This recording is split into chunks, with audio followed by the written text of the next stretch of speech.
O ministro da Segurança Nacional de Israel anunciou na segunda-feira um plano para deter todos os ativistas que sigam a bordo da flotilha de ajuda humanitária com destino a Gaza. Itamar Ben-Gvir avisou que os tripulantes serão tratados como terroristas e que, caso sejam interceptados, serão mantidos em condições de detenção prolongada. Dando a entender que, tal como no passado, o exército israelita tentará impedir as embarcações de se aproximarem do território palestiniano.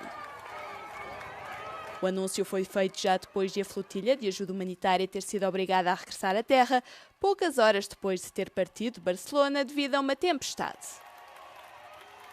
Em comunicado, os organizadores da flotilha Global Sumud, composta por cerca de 20 embarcações com participantes de 44 países, justificaram a decisão com base em razões de segurança.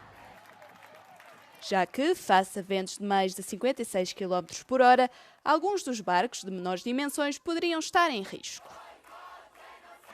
Não foi especificado quando a caravana marítima partirá novamente de Barcelona.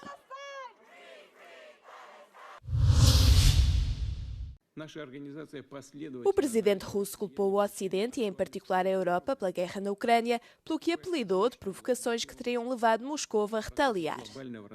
As declarações foram proferidas por Vladimir Putin no âmbito de uma importante cimeira realizada na cidade portuária chinesa de Tianjin.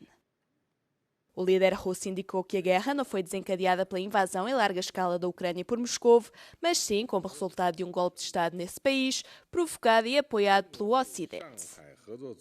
E apontou também as tentativas constantes por parte desse bloco de atrair a Ucrânia para a NATO como a segunda maior razão para o conflito em curso. Anteriormente, o presidente chinês Xi Jinping tinha criticado o comportamento de intimidação de outros países e exortou os membros da Organização de Cooperação de Xangai a resistirem ao que chamou de mentalidade da Guerra Fria. Elogiou ainda o crescimento do grupo, tanto em dimensão como em influência, mas enfatizou a necessidade de ainda mais colaboração para enfrentar as crises globais e promover o maior desenvolvimento. A Organização de Cooperação de Xangai foi criada há 24 anos com o objetivo de desafiar os blocos multilaterais liderados pelo Ocidente.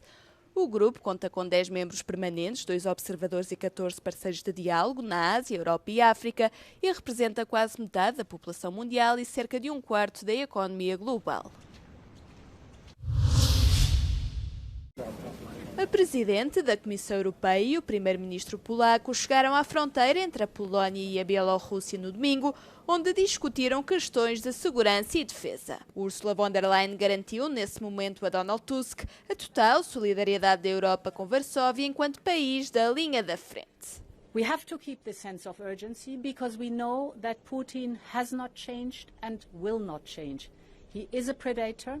He can only be kept in check through strong deterrence, and therefore we have to be coordinated, precise and fast with the surge of our defense posture in the European Union and specifically in the frontline state. Von der Leyen acrescentou que, enquanto país que na Europa mais gasta no setor da defesa, a Polónia será a maior beneficiária do programa de empréstimos SAFE. A sua visita a Varsóvia faz parte de uma digressão mais ampla pelos países da União Europeia que fazem fronteira com a Rússia e a Bielorrússia, incluindo Estónia, Lituânia, Finlândia e Letónia, mas passando também pela Bulgária e Roménia.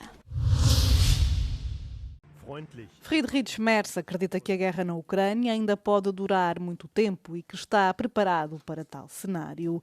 Para o chanceler alemão, terminar o conflito rapidamente à custa da Ucrânia não é uma opção.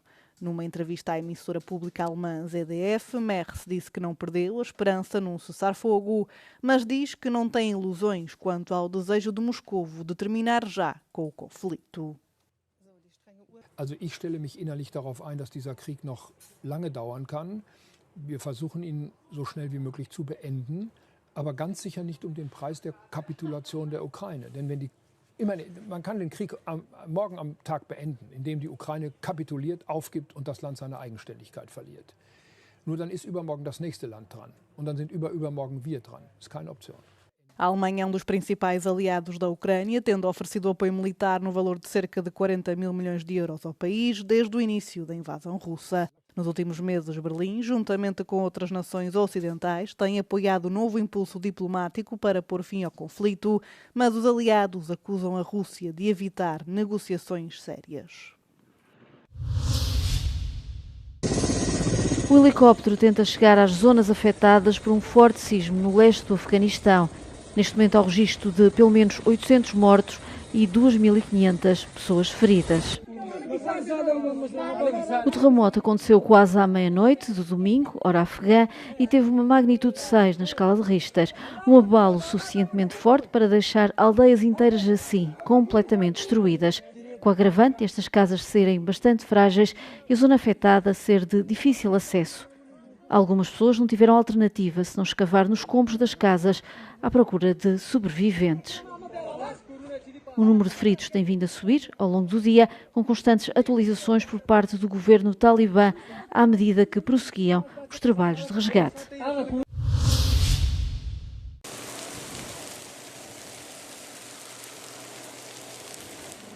2025 é um ano recorde de incêndios florestais na Europa. Embora o continente tenha registado épocas devastadoras no passado, a superfície ardida, a velocidade e simultaneidade dos incêndios deste ano não tem comparação com qualquer outro ano. Apenas 5 dos 27 Estados-membros foram poupados aos fogos. A Itália e a Roménia foram os primeiros, tendo cada um deles registado mais de 450 incêndios. No entanto, os países que mais sofreram danos não foram necessariamente aqueles que declararam mais incêndios.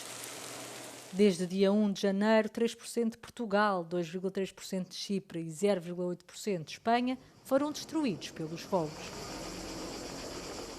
And a lot of the fires that we've been monitoring and observing are occurring where the climate anomalies show that it's much drier than average and where it's warmer than average.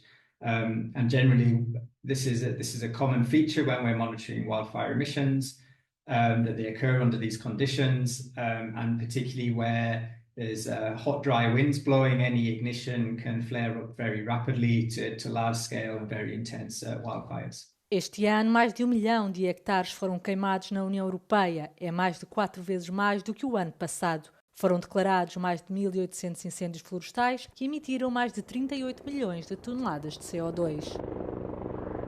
We need a combination of different fire behavior factors. So this is weather, this is topography, this is vegetation, biomass, fuel.